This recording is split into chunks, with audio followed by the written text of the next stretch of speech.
దాటలేదు కాబట్టి వాడు కూడా లోకకంటకుడు. తర్వాత పుట్టే ఆడపిల్ల కూడా అంత దుర్మార్గమైనటువంటి నడవడికలిగినది. చీకటి పడిపోయిన తర్వాత భోగకాలం కాబట్టి 4వ వాడిగా పుట్టేటటువంటి వ్యక్తి విభీషణుడు మహాధర్మాత్ముడు అవుతాడు.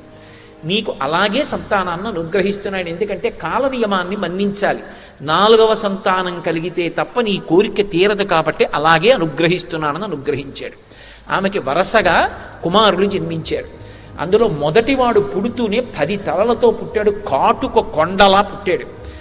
నాలుక బయట పెట్టి చప్పరిస్తూ దంస్ట్రలు కోరలు పైకొచ్చి వాడు ఏడుస్తూ పుడితే నక్కలు నోట్లో అగ్నిహోత్రాన్ని కక్కుతూ అప్రదక్షిణంగా పరిగెత్తాయి.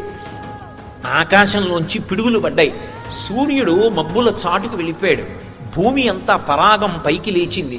సముద్రములన్నీ కూడా కదిలిపోయి పర్వతములు ఘూర్నిల్లై అంత భయంకరమైన శకునములు కనపడుతుండగా పెద్దవాడు పుట్టాడు. తర్వాత కూడా అటువంటి శకునాలు కలుగుతుండగా కుంభకర్ణుడు పుట్టాడు. తర్వాత అటువంటి శకునాల్లో శూర్పణక పుట్టింది.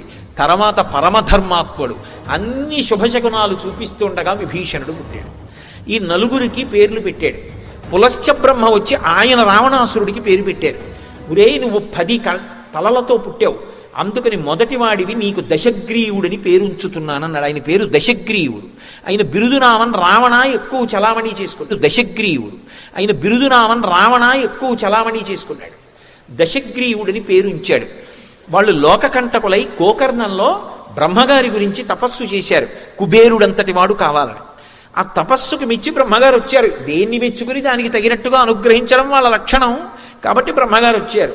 ఏం కావాలన్నారు. నాకు చావు ఉండకూడదన్నాడు. అది ఈ లోకానికి చెల్లదు. ఇంకొక మాట అడుగు. మొత్తం సృష్టిలో ఎన్ని జాబితాలు ఉన్నాయో అన్ని చదివేశాడు. యక్ష గంధర్వ కిన్నెర కింపురుష దానవ దైత్య దేవతలు అందరి పేర్లు చదివాడు. వీళ్ల చేత మృత్యు ఉండకూడదు. బ్రహ్మగారు ముక్కును వేలేసుకున్నాడు. ఇది ఎక్కడ గొడవరా అని ఒక్క మాట అన్నాడు. తృణభూతాహితామన్యే ప్రాణినో మానుషాదయ అన్నాడు. మనుష్యుల చేతిలో మృత్యు ఉండకూడదని అడగడం. వాళ్ళు గడ్డి పరక, వాడి చేతిలో చావు ఉండకూడదని అడగడం కూడా ఏమిటి? దానికి వరమా అడగనన్నాడు. తథాస్తు అన్నాడు. కుంభకర్ణుడి దగ్గరికి వెళ్ళాడు. దేవతలు పరిగెత్తుకొచ్చి అయ్యా ఆయనకి వరం ఇద్దాం అనుకుంటున్నారా?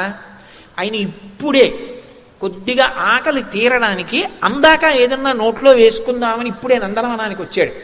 ఒక 14 మంది ఋషుల్ని, కొంతమంది అప్సరసల్ని, కొంతమంది దేవతల్ని, ఇటువంటి వాళ్ళ